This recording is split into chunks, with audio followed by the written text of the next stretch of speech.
안녕하세요. 강경 어제 오늘 슬로우를 제작한 정영혜입니다. 지금은 작은 읍이지만 철도가 생기기 전 강경은 손꼽히는 큰 항구였다고 해요. 강경장은 평양장, 대구장과 함께 3대 시장이었다고 합니다. 그래서 그런가요? 강경에는 우리나라에서 처음인 것이 여러 가지 있습니다. 번성한 도읍답게 근대 문화유산도 많이 남아 있고요. 그런 이야기를 들려드리고 싶어요. 강경은 느린 기차를 타고 갈 수 있습니다. 함께 가보시죠.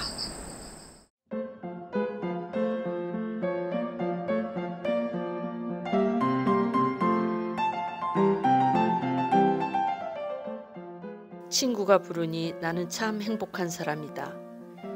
한 번도 가보지 못한 곳으로 떠나본다. 무궁화호를 선택했다.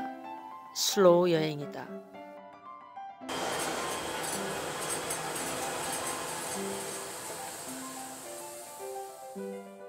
일로 작은 역에서 떠난다. 강경은 젓갈이 유명한데 또 뭐가 있을까? 강경의 어제를 오늘 친구와 함께 천천히 돌아본다. 선생님, 어서 오세요. 얼마나 걸렸어요? 한 2시간 20분쯤? 그 제일 느린 기차를 타고 왔어요. 엄청 슬로우 여행이네요. 여기 옥녀봉에 가면은 시내가 다 보이거든요. 우리 그쪽으로 쭉 한번 가볼까요? 네, 그래요. 오늘 보여주고 싶은 곳도 옥녀봉 근처에 많이 있어요. 노조 건물 있었다 그랬잖아요. 네. 여기가 노조 건물인데 네. 이제 6.25 때 불타고 네. 다시 지으면서 1층만 지었다 그러더래요. 한번 들어가 보실까요? 네, 그래요. 들어가 야, 봅시다. 좋아. 건물까지 2층으로 있으니까. 그 당시에. 네.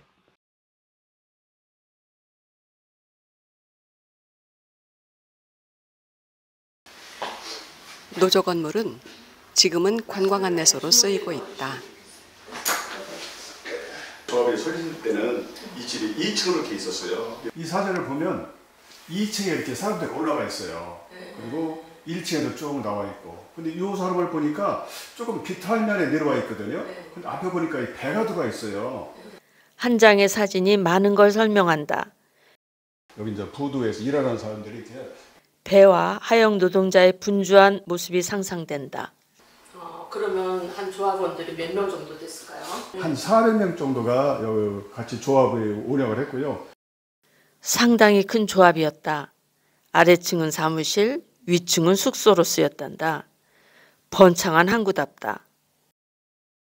그리고 지금 우리가 있는 요 주변은 옛날에 이제 정비소였어요. 정비소가 이 앞뒤로 해가지고 한 6군데가 있었다고 그래요. 군산으로 가서, 군산에서 큰 배에 실어서 일본으로 가져갔다. 이렇게 이제. 선생님, 간문 모형도 설명해 주세요. 여기는 물을 통과해서 요 안에 이제 배가 쭉 들어야 되고 여기 쪽에 이제 정비소들이 있으니까. 여기는 의항. 이 안에는 이제 내항이에요. 내항. 내항으로 들어오려면은 이 문을 열죠. 물을 열린 상태에서 배가 들어오고 요 문은 이제 열린 상태에서 첫째 문, 둘째 문이에요. 간문이에요. 여기 들은 거야. 그럼 얘를 닫나요? 아니죠. 이제 아직 안 닫아요? 민물 때는 물이 여기는 계속 철렁철렁 하니까 여기를 열고 배들이 이제 이 내항으로 들어가죠. 썰물 때가 되면 물이 낮아지잖아. 그러니까 물을 닫는 거야. 썰물 나가지 못하게. 물이 못 나가게. 물이 못 나가게 닫아 놓으면은 여기 물이 못 나가잖아요. 여기가. 안 나. 얘를 위해서 한 게 아니라 여기 안에 있는 강물이 못 나가게. 그러니까 문화식으로 그렇게 해놓은 거지. 그죠? 문화식으로. 그래서 다시 밀물이 되면은 열고 간문은 썰물과 밀물을 거슬러 쌀을 가져가기 위한 슬픈 시설이었다. 여기가 간문이에요, 선생님. 그러니까 배들이 일로 들어왔다는 얘기죠. 저쪽에서 밀물대 들어와가지고 여기로 들어와서 여기서 이제 짐을 내린 거예요. 저쪽 안으로 계속 들어갔지. 이쪽으로 가서 짐 내린 거예요. 여기가 세 번째 관문. 이게 자국이 남아있네요. 자국이 이렇게 있네요. 예. 그래서 근데 굉장히 폭이 좁네요. 생각보다. 배가 조그맸나 봐. 그래도 백이 뭐 아까 말씀 들은 거 보니까 한 저기 백척. 그죠? 네, 하루에 100척까지 들어왔다는데 뭐 한 번 들어올 때 100척이 들어오기야 했겠어요.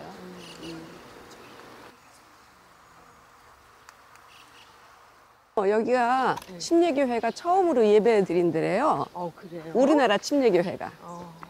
그러면 가정집이었을까요? 원래는 어떤 보부상 집이었대요. 지병석 집사네. 포목장수 지병석 씨는 인천을 오가다 침례교 신자가 되었다. 자기 집에서 예배를 드린 게 우리나라 침례교회의 시작이 된 것이다.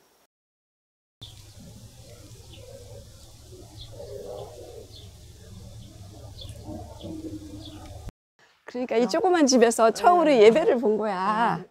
집 조그매가지고 이렇게 끼어앉으면 100명도 앉겠는데요? 100명씩이나.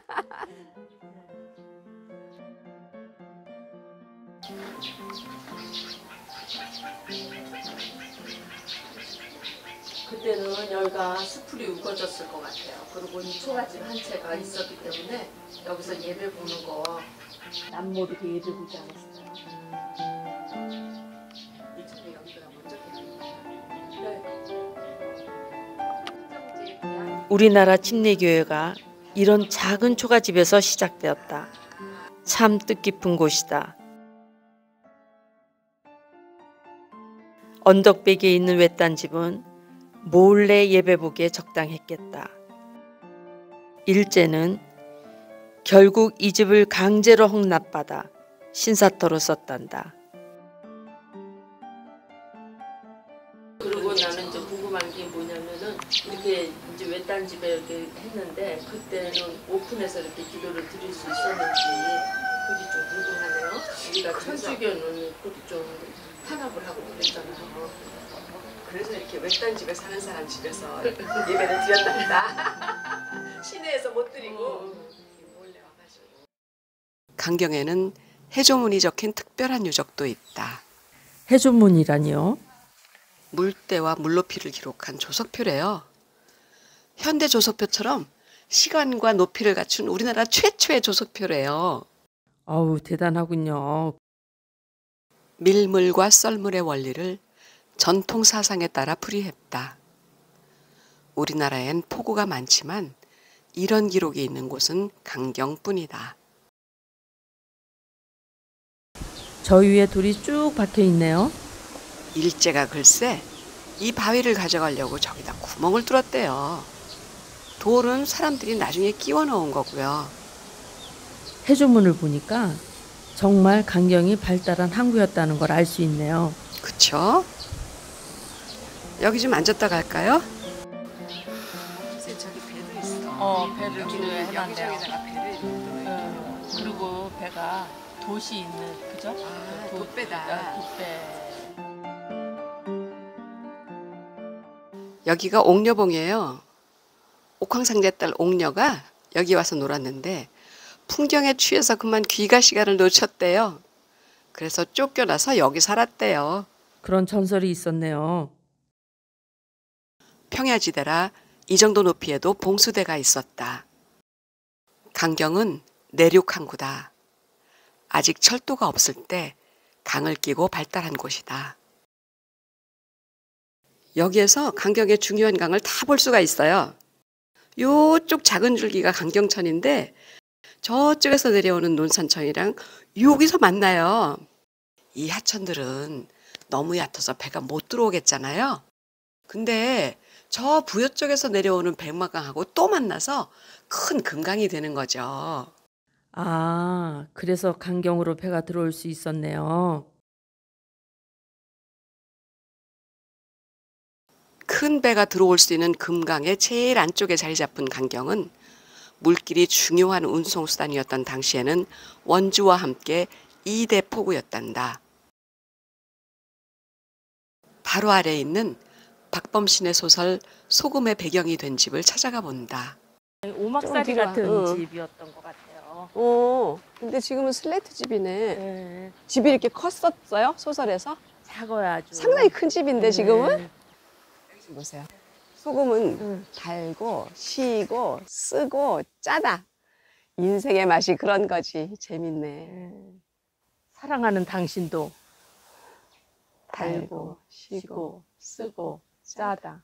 그러니까 소금이 시다는 말 느껴져요? 신 거는 잘 모르겠어요. 네. 박범신 작가가 여기에서 네. 청년기를 보냈다 그러네요. 네. 그때는 이게 꼭 옛날 가게집 같아.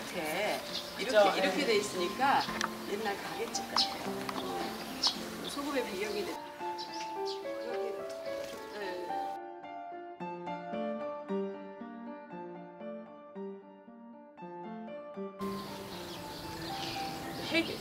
회심의 시간을 갖는 그런 시간으로 느끼는 것 같아요. 그렇지만 가족들은 지금 이 아버지가 나가서 돈을 갖고 나가고 돈까지 갖고 너무 고생했겠네. 몰랐는데 한 달에 한 번씩 갖고 와서 아버지 지내는 거를 보는 걸로 이제 이렇게 돼요. 그러면서 여기서 이제 어떤 남자를 만나서 그 남자하고 또 어떤 이야기를 하는 거죠. 그러면서 인생에 대한 얘기가 되는 거죠. 그러니까 화자가 누가 됐나 지금 기억이.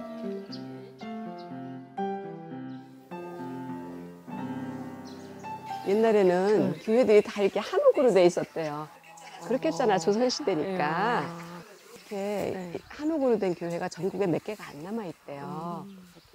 들어가서 한번 볼까요? 신발을 벗고 들어오라고 돼 있는데요. 십자가가 새겨진 디주가 인상적이다. 층층이 쌓아올린 들보가 견고하게 보인다. 석가래 나무가 그대로 드러난 천장이 멋스럽다. 이 정도 건물이면 홀 가운데에 원래는 기둥을 3개 세워야 된대요. 근데 이 집은 앞쪽 하나는 생략했잖아요. 그 건축 기술이 엄청 좋아야 가능한 거래요. 멋져요. 그러니까 이렇게 휘장을 쳐가지고 남자와 여자석을 구분을 한 거야, 이게. 그럼 이제 여기 앉아서 예배를, 남자들은 이쪽에서 예배 보고, 여자들은 저쪽에서 예배 보고. 근데 목사님은 양쪽이 다 보이지. 예. 외관만큼이나 실내도 멋진 교회다.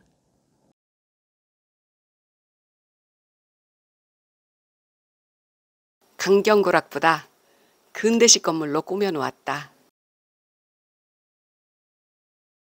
그냥 할라.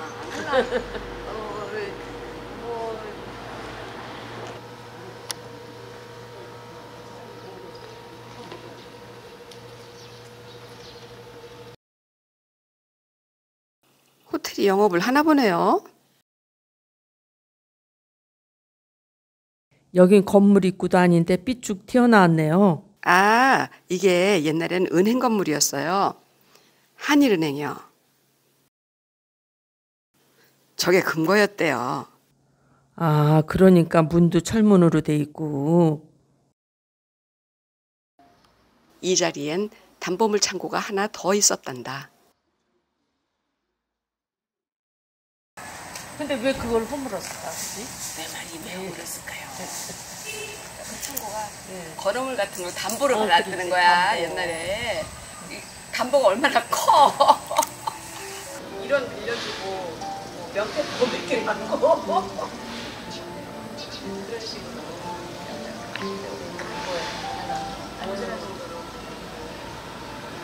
그대로 자국이 남아있다는 게 너무 잘 된 것 같아요. 그죠? 그러니까 어떻게 보면 동양 척식 주식회사의 일환인 거예요. 그치? 그렇게 담보를 해도 척식에서 이제 맡아갖고 하게.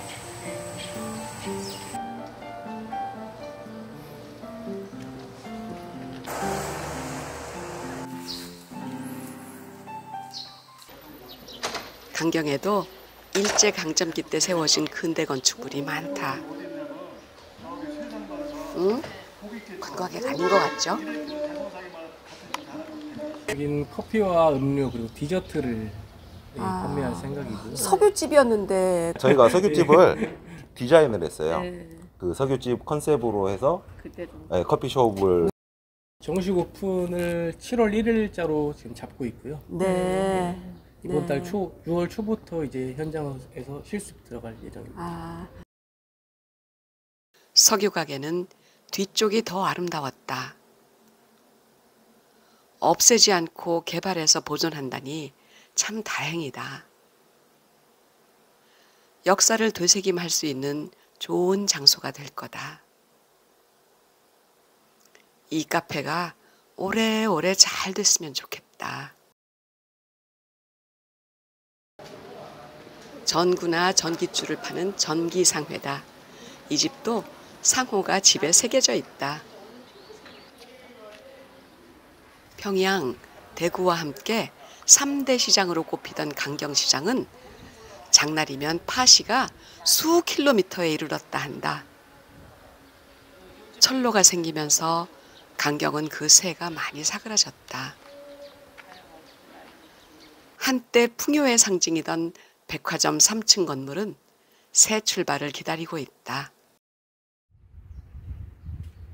강경에는 침례교회 첫 예배지나 해조문 외에도 역사적으로 중요한 첫 번째가 더 있다. 이 배는 김대건 신부가 중국에서 서품 받고 돌아올 때 탄 배예요. 그 모형이죠. 풍랑에 제주까지 표류하다가 겨우 강경에 오셨대요. 강경이 첫 한국인 신부님의 첫 사목지인 거죠. 오, 저기 보세요. 김대건 신부 상 같아요. 김대건 안드레아 신부는 성인으로 추앙받는 분이다. 한국 천주교의 아버지다. 얼굴이 좀 외국인 같이 생기셨죠?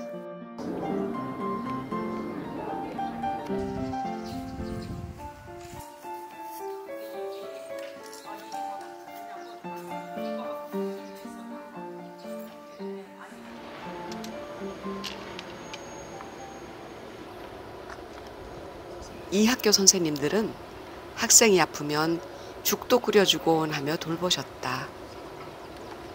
이를 보고 배운 학생들은 병석에 계신 선생님과 은퇴하신 선생님을 찾아뵙고 인사드리기 시작했다.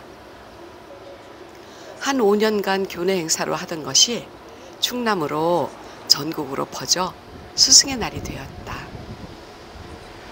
존사애제의 아름다운 풍토가 이 학교에서 시작되었다.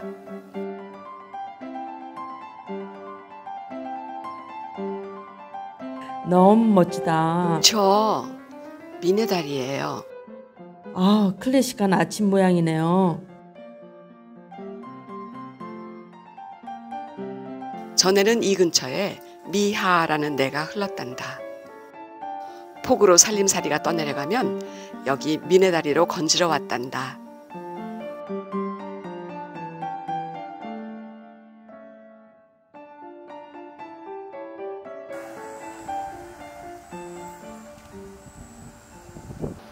지금은 벌판 한가운데 비밀의 화원처럼 앉아있다. 강경은 이제 과거의 명성은 내려놓았다. 하지만 지금도 우리나라 대표 젓갈 도시다. 물과 아름다운 풍경이 있는 곳, 역사와 이야기가 있는 곳. 오늘 천천히 둘러본 강경은 오래오래 기억될 것이다.